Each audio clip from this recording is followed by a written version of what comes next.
Welcome back to clean news Rajasthan. चलिए देखते हैं राजस्थान की 15 फटाफट बड़ी खबरों को। काउंटिंग से पहले सीएम गहलोत पार्टी प्रत्याशियों से आज की तैयारियों को लेकर करेंगे चर्चा।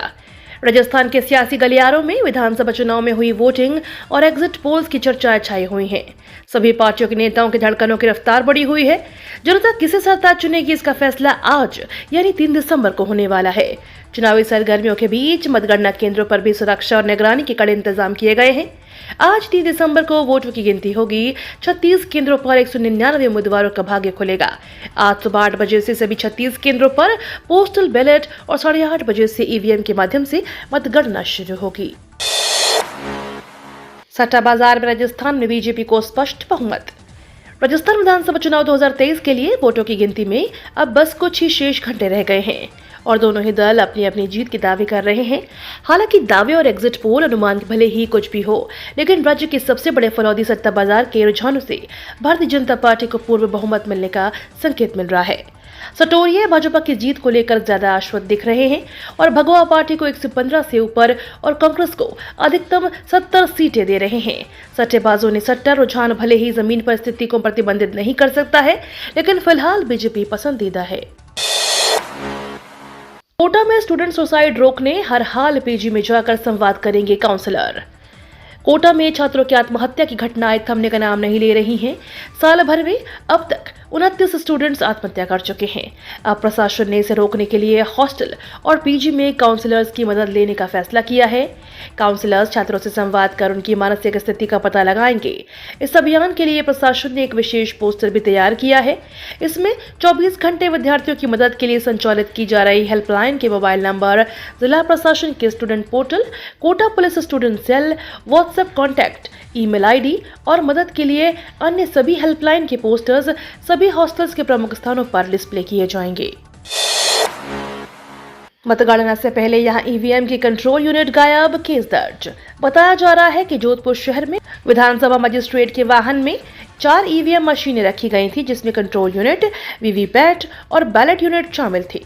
ये सभी रिजर्व थी, मतलब कि विधानसभा चुनाव के दौरान किसी सेंटर पर ईवीएम मशीन खराब होने पर मतदान बाधित न हो, इसके लिए चुनाव आयोग की ओर से सेक्टर ऑफिसर के वाहन में 4 अतिरिक्त ईवीएम मशीन रखी जाती है। मतदान खत्म होने के बाद रात को जब पॉलिटेक्निक कॉलेज में ईवीएम जमा हो रही थी, तब सेक्टर ऑफिसर के वाहन से एक कंट्रोल यूनिट गायब होने की जानकारी मिली। काफी ढूंढने के बाद भी कंट्रोल यूनिट नहीं मिली। इसकी जानकारी चुनाव आयोग को दी गई है। राजस्थान में आचार संहिता के दौरान जब्ती का आंकड़ा पहुंचा 700 करोड़ पार।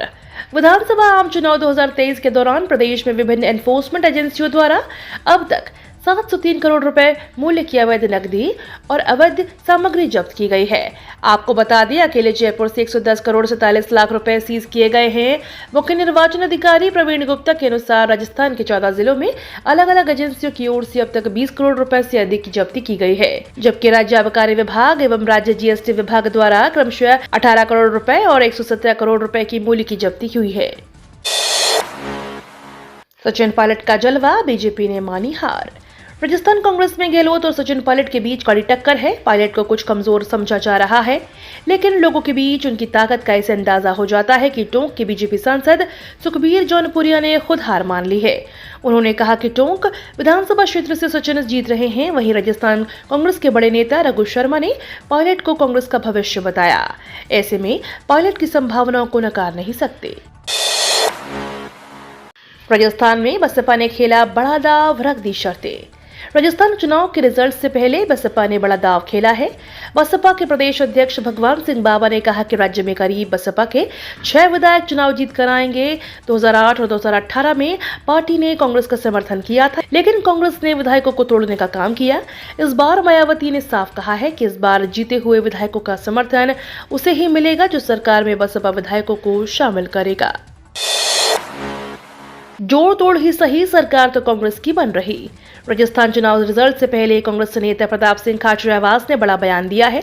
उन्होंने कहा कि राजस्थान में चाहे जोड़ तोड़ ही सही, लेकिन सरकार तो कांग्रेस की बन रही है। सीएम गहलोत जोड़ तोड़ में माहिर है।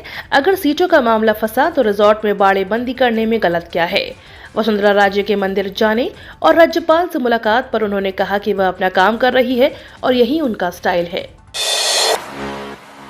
एक्टिव हुए अशोक गहलोत, बुलाए प्रत्याशियों की मीटिंग।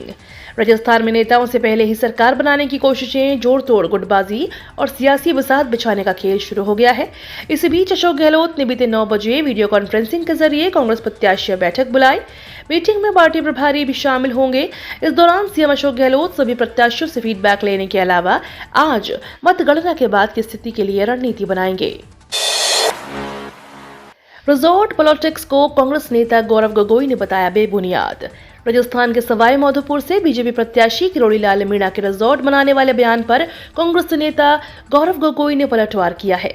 उन्होंने कहा, बीजेपी से हम कई प्रकार की बातें सुन रहे हैं। अगर बीजेपी को अपनी जीत पर इतना ही आत्मविश्वास है तो रिजॉर्ट पॉलिटिक्स की बेबुनियाद बातें क्यों कर रही है? राजेंद्र राठौर क्यों निर्वाचन आयोग को पत्र लिख रहे हैं?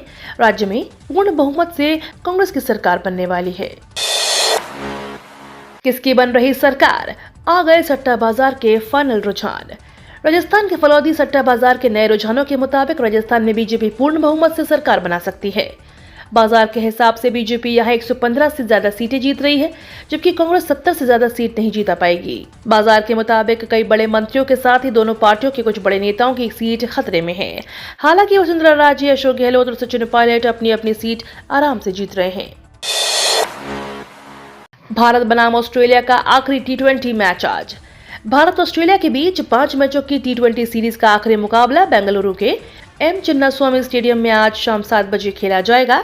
भारतीय टीम ने यहां 6 T20 खेले हैं, इनमें से उसे महज 2 मुकाबलों में जीत मिली है। इसके उलट ऑस्ट्रेलिया ने इस मैदान पर खेले दोनों मुकाबले जीते हैं। भारतीय टीम 5 मैचों की इस T20 सीरीज में 3-1 की अजय बढ़त लिए हुए है, यानी सीरीज पहले से ही टीम इंडिया के नाम हो चुकी है। इसी माह से बंद हो जाएंगे ये यूपीआई आईडी।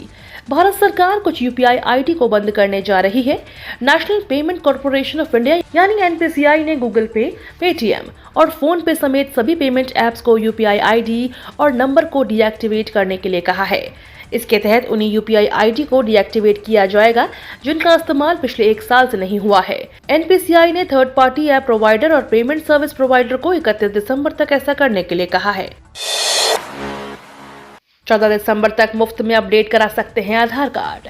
यूआईडीएआई ने मानक शुल्क हटा दिया है। 14 दिसंबर तक आधार अपडेट कराना चाहते हैं तो आपको 50 रुपए शुल्क नहीं देना होगा। इस अवधि के दौरान नागरिकों को बिना किसी अतिरिक्त शुल्क के अपनी जनसांख्यिकीय जानकारी, पता, जन्मतिथि, लिंग, मोबाइल नंबर और ईमेल आईडी को सही करने का मौका मिलेगा। यूआईडीएआई की ऑफिशियल वेबसाइट पर विजिट करके इन्हें अपडेट कर सकते हैं। वहीं आधार नामांकन केंद्र पर जाकर निर्धारित शुल्क का भुगतान कर अपडेशन करवा सकते हैं। महंगाई की दस्तक, चीनी के उत्पादन में लगातार आ रही गिरावट। आने वाले दिनों में महंगाई और बढ़ सकती है क्योंकि चीनी के उत्पादन में गिरावट आई है। सहकारी संस्था national federation of cooperative sugar factories limited ने कहा कि चालू सीजन 2023-24 के पहले 2 महीनों में चीनी उत्पादन में 10% की कमी दर्ज की गई। अक्टूबर-नवंबर के दौरान देश में चीनी उत्पादन महज 4 मिलियन टन ही हो पाया। ये तो थी राजस्थान की बड़ी खबरें। रोजाना सबसे पहले अपडेट पाने के लिए क्लीन न्यूज राजस्थान को अभी सब्सक्राइब करें।